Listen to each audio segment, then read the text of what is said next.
मुलुकलाई सही ट्र्याकमा हिँडाउन मिडियाको भूमिका महत्वपूर्ण हुने सरकारवाला पक्षहरूले बताएका छन्। खबर पूर्वाञ्चल मिडिया प्रणाली विराटनगरद्वारा सञ्चालित खबर पूर्वाञ्चल.com ले आफ्नो स्थापनाको 10औं वार्षिक उत्सवमा आयोजना गरेको कार्यक्रमका वक्ताहरूले यस्तो बताएका हुन्।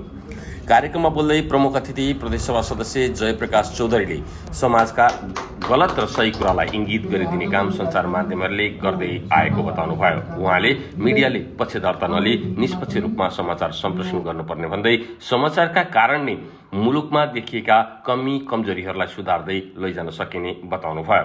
यस्तै कार्यक्रमका विशिष्ट अतिथि हिमालय मातृभूमि फाउन्डेसनका अध्यक्ष टीकाराम पुरीले सञ्चार माध्यम समय सापेक्ष रूपान्तरित हुँदै जानुपर्ने बताउनुभयो।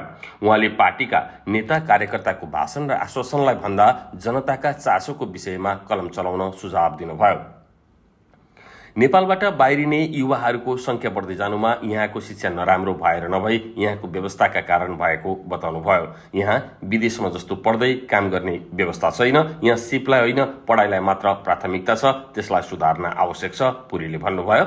यहाँका विश्वविद्यालयहरूले देशको आवश्यक श्रम शक्ति उत्पादन गर्ने कोर्सको विकास र सिपमूलक व्यावहारिक शिक्षा दिने वातावरण बनाउनुपर्छ। यस्तै उद्योगी नवीन रिजालले अहिले देशमा चरम भ्रष्टाचार रहेको भन्दै त्यसलाई सही ट्र्याकमा ल्याउन मिडियाको भूमिका महत्वपूर्ण हुने बताउनुभयो। उहाँले पत्रकारले एकपटक नभई पटक पटक लेखे मात्र भ्रष्टाचार नियन्त्रण र सुशासन कायम हुने बताउनुभयो। कार्यक्रममा नेपाल पत्रकार महासंघ कोशीका उपाध्यक्ष कुमुद अधिकारी, प्रेस चौतारी कोशीका अध्यक्ष सुमन पुरी, प्रेस युनियनका केन्द्रीय उपमहासचिव अभय राई, कोशी अध्यक्ष मीन कुमार श्रेष्ठ, औषधि व्यवसायी देशबन्धु ढकाल, पत्रकार महासंघ मोरङका उपाध्यक्ष सन्तोष सिद्धेल लगायतले शुभकामना मन्तव्य राख्नु भएको थियो।